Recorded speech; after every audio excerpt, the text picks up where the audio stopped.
Hello. चलिए, ये question जो है 12वां नंबर है किसका, IIT JEE मेंस 2024 में जो क्वेश्चन हुआ था। इसमें दिया गया है कि जब इस वैल्यू को हम 21 से डिवाइड करते हैं तो रिमाइंडर कितना आता है।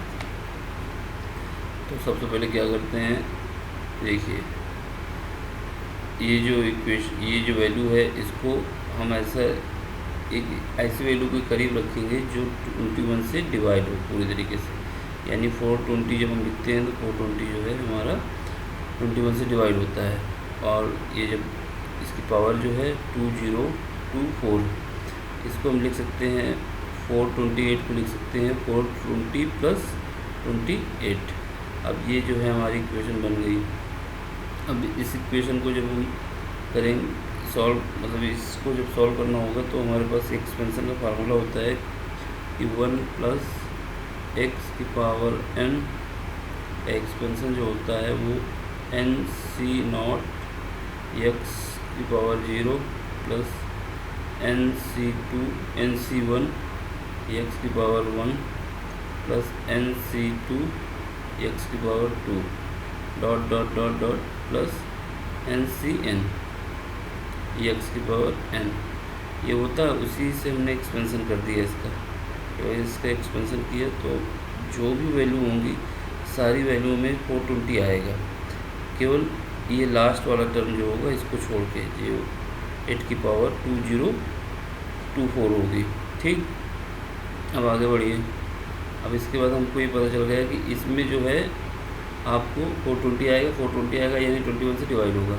अब ये 64 ऐसे आया, 64 ऐसे आया कि 8 को जो है हमने 8 की पावर 2 इंटू 1012 लिख दिया। तो इससे ये जो 2 बचेगा मल्टीप्लाई है ये, तो ये 64 हो जाएगा, 8 का स्क्वायर हो जाएगा। जब 8 का स्क्वायर हो गया तो इसको भी हमने 63 को इक्वल टू लिख दिया 21 क्रॉस 3। इसका मतलब ये हो गया है कि हमको इसको ऐसे फॉर्म में तोड़ना है जो कि 21 से डिवाइड हो, इसलिए इसको हमने ऐसे लिख दिया। अब क्या करेंगे, इसका भी एक्सपेंशन कर देंगे। जैसे इसका एक्सपेंशन किया, इसमें 21 आ रहा है, ये डिवाइड है 21 से। 63 को भी हमने किया, ये भी डिवाइड हो जाएगा। अब इसका जब एक्सपेंशन करेंगे तो इसमें जो लास्ट में 1 आएगा वही नहीं डिवाइड होगा, बाकी सब वैल्यू जो है 21 से डिवाइड होंगी। तो ये तुम्हारा जो नहीं डिवाइड होगा वही तुम्हारा रिमाइंडर है। रिमाइंडर क्या होता है, जो शेष बचता है डिवाइड करने पर इक्वेशन को, कोई भी वैल्यू हो उसको। ये आंसर हो गया। चलो अगला क्वेश्चन है। अगला क्वेश्चन में क्या दिया हुआ है कि एक फंक्शन आपको दिया हुआ है, ठीक है। उस फंक्शन में बताया गया है कि f1 की वैल्यू ये होगी। जब f1 कैसे आएगा, जब इस फंक्शन में हम x की वैल्यू 1 रखेंगे। और f1 डैश का मतलब होता है कि जो फंक्शन दिया हुआ है उसको एक बार डिफ्रेंशिएट करना, ठीक। फिर उसके बाद f डबल डैश दिया हुआ है, f डबल डैश का मतलब होता है इसको 2 बार डिफ्रेंशिएट करना। अब इसके बाद वैल्यू आपको बतानी है a² plus b² plus c²। चलिए इसको देखिए। सबसे पहले हमने क्या किया, गिवन फंक्शन है, गिवन फंक्शन में x की वैल्यू 1 पुट करती। जब x की वैल्यू 1 पुट करती f1 हो गया f1, और यहाँ पे भी x है, वहाँ पे 1 रखोगे जब ये, तो ये a, क्योंकि 1 की वैल्यू 1 ही होती है, क्यूब करो चाहे स्क्वायर करो, a plus b plus c plus 41, ये जो तुम्हारा आ गया। और ये बराबर दिया हुआ है तुम्हारा 40 के। जब इसको सॉल्व करोगे तो यहाँ पे तुम्हारा a plus b plus c की वैल्यू आ जाएगी -1। एक इक्वेशन तुम्हारी ये बन गई। दूसरी बात, अब इस फंक्शन को पहली बार डिफ्रेंशिएट करेंगे तो 3ax² plus 2bx plus c, ये 41 हट जाएगा क्योंकि कॉन्स्टेंट 0 होता है डिफ्रेंशिएट करने पर। अब x की वैल्यू 1 पुट कर दोगे।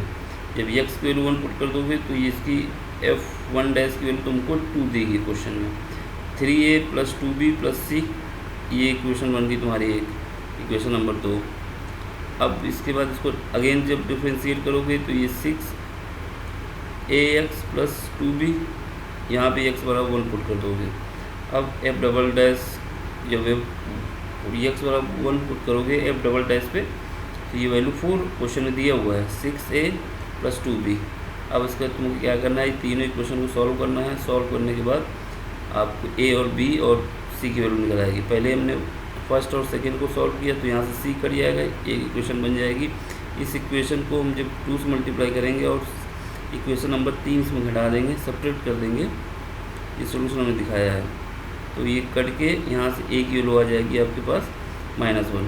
जब ये इस -1 को किसी भी इक्वेशन पर रखोगे तो उससे तुम्हारी वैल्यू आ जाएगी बी की वैल्यू कितनी आ जाएगी 5 की।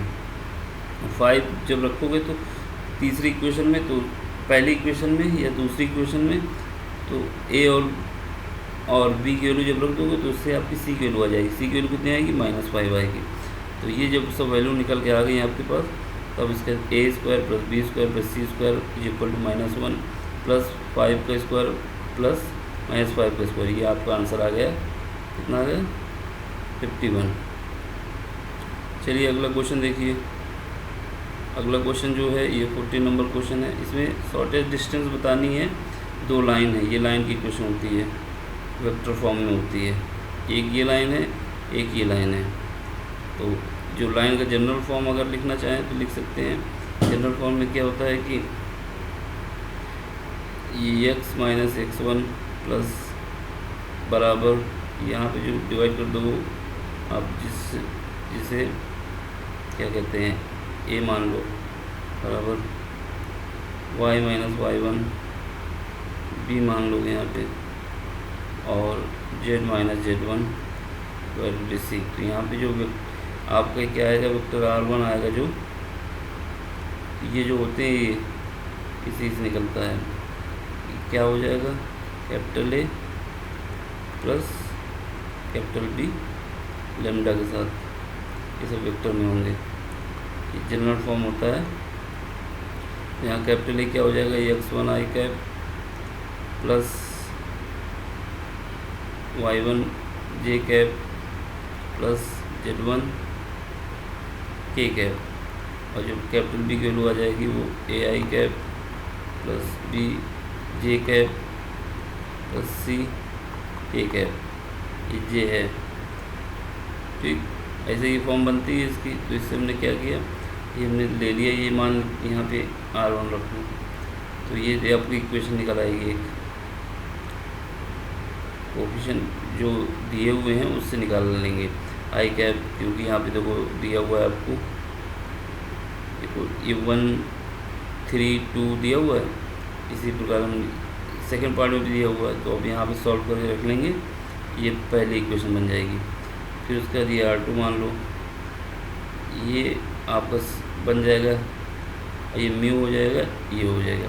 अब यहाँ से आपको क्या करना है, a2 b2 a1 b1 इनको कंपेयर करके वैल्यू निकाल लेनी है।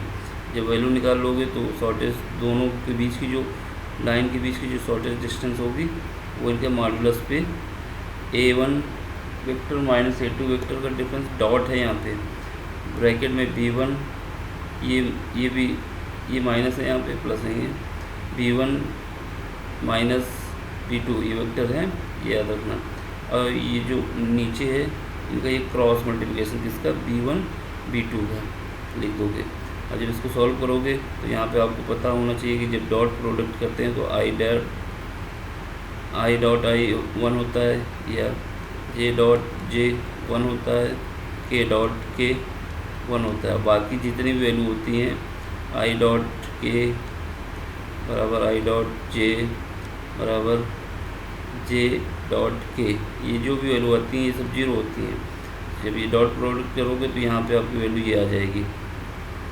आई नीचे वाले का जो है आपको क्या करना है, क्रॉस प्रोडक्ट। क्रॉस प्रोडक्ट में हमने बताया कि क्या होता है, क्रॉस करेंगे आई क्रॉस आई करेंगे तो 0 आएगा, जे क्रॉस जे आएगा तो 0 आएगा, बाकी उससे निकल जो अलग होते हैं उससे निकल आता है वैल्यू।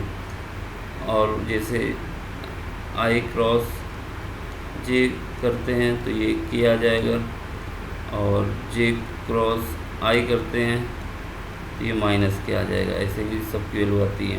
अब इसको सॉल्व करेंगे तो यहाँ से आपकी ये वैल्यू निकल आएगी, इसकी बी क्रॉस, ये वैल्यू तुम्हारी किसकी है, b1 क्रॉस b2, ये b1 है, ये b2, तो इसकी वैल्यू तुम्हारी ये निकल आएगी। ये जो नीचे दिया हुआ है इसको सब सॉल्व करोगे, ये इसका मॉडुलस निकाल लेंगे। अब इसका मॉडुलस निकालोगे तो ये अंडर रूट के अंदर आ जाएगा। ठीक है, वही जब मॉडुलस निकालोगे तो ये वैल्यू आपको 41 का स्क्वायर, देखो जैसे यहाँ पे लिखा है -26 का स्क्वायर प्लस 3 का स्क्वायर, ये आपका आंसर आ जाएगा। ये आंसर आपका आ गया। जब इसको सॉल्व कर लोगे तो ये आंसर आ जाएगा। अब अगला क्वेश्चन देखिए। अगला क्वेश्चन कह रहा है कि इक्वेशन दी है, इसको सॉल्व करना है। ये डिफरेंशियल इक्वेशन है आपके पास, इसका सलूशन निकालना है। यहाँ पे y1 = 0 दिया हुआ है। ठीक, तो अब क्या करेंगे, सबसे पहले इस इक्वेशन को लिखोगे x² + y² ब्रैकेट बंद dx = 5xy dy = dy/dx। इसको क्या करोगे, dy/dx को अलग ले लोगे, इसको अलग ले लोगे। अब इसके बाद यहाँ पे y बराबर एज्यूम कर लोगे vx कर लोगे। अब इसके बाद इसका dy/dx निकाल लोगे। फर्स्ट फंक्शन सेकंड फंक्शन जो फार्मूला लगा के फर्स्ट फंक्शन में करोगे तो v ऐसे ही लिख देगा, x का डिफ्रेंशिएट 1 हो जाएगा। और सेकंड फंक्शन में करोगे तो x, और ये जो v है dv/dx इक्वेशन नंबर 1 हो जाएगी। अब यहाँ से v1 की वैल्यू रख लोगे y/x, जो भी पुट कर दोगे ऊपर इस इक्वेशन पे, जो y² ब्रैकेट में 1 + x/y / 5xy। अब इसके बाद ये जब इसको सॉल्व करोगे तो ये v और dx के फॉर्म में आ जाएगी। अब इससे क्या है, इस इक्वेशन को आप अलग अलग कर लेंगे और x वाला पार्ट x में दे देंगे और dv वाला v में दे देंगे। तो इसको सब सॉल्व करके आओगे यहाँ पे तो ये इक्वेशन आपको बन के आ जाएगी। ये सॉल्व करने के बाद देखो पूरा सॉल्व करके हमने दिखाया कैसे सॉल्व होगा। ठीक है, अब इसके बाद क्या करना, दोनों तरफ इंटीग्रेशन ले लेना है। इंटीग्रेशन ले लोगे, ये इंटीग्रेशन ले लिया। इसको सॉल्व करने के लिए हमने अलग से मान लिया कि 1 - 4v² = t, यहाँ से -8v dv/dt। अब यहाँ पे क्या करोगे, आप लॉग ले लोगे, मतलब लॉग नहीं लिया जाएगा, इंट्री इसका 1/x का जो इंटीग्रेशन होता है log x होता है। और ऐसे ही -5/8 1/t dt, इसका भी जब डिफ्रेंशिएट करोगे तो 1 - 5/8 log mod 1 - 4v² ब्रैकेट में प्लस ln का मतलब होता है लॉग ही कहते हैं उसको, lnc कांस्टेंट। अब पुट कर दोगे वैल्यू y = 1, y1 = 0, तो यानी x की वैल्यू जब यहाँ पे 1 पुट करोगे तो ये जितनी भी वैल्यू है कि वो 0 हो जाएगी, यानी lnc की वैल्यू 0 हो जाएगी आपके पास। अब lnc की वैल्यू 0 हो गई, इसको हम पुट कर देंगे इक्वेशन में। इक्वेशन यहाँ पे डाल दो, चाहे इक्वेशन नंबर A डाल देते हैं, जैसे कैपिटल A। इस कैपिटल A में पुट कर दोगे तो ये वैल्यू आपके पास ये वाली इक्वेशन आ जाएगी। अब इसको जब सॉल्व कर लोगे तो ये देखो, जब log A / b होता है तो ये हो जाता है log A - log b। तो वही फॉर्म हमने यहाँ पे इसको अलग अलग कर दिया। ये माइनस है तो इसको अलग अलग कर दिया, ये हटा दिया, यहाँ पे ये माइनस होगा क्योंकि। अब इसका सॉल्व ये, फिर उसके बाद ये जो log x² होता है तो ये जो स्क्वायर होता है पावर वो आगे आ जाता है। वही हमने किया, यहाँ से 2 आगे आ गया तो 18 हो गया। ये प्लस का 8 है, ये माइनस का 10 है। अब इसको सॉल्व करोगे तो ये 2 बचेगा। तो यहाँ पे जब 2 बचेगा तो इसको हमने इस तरफ राइट हैंड साइड भेज दिया और इसका दोनों तरफ से ln हटा दिया और ये आपका इक्वेशन बन गई। यही आपका आंसर है। ठीक, चलिए ये क्वेश्चन 15 तक हो गए हैं। बाकी के जो क्वेश्चन हैं 15 से 20, 16 से 20 उसको अगले वीडियो में डाल देंगे। Thank you.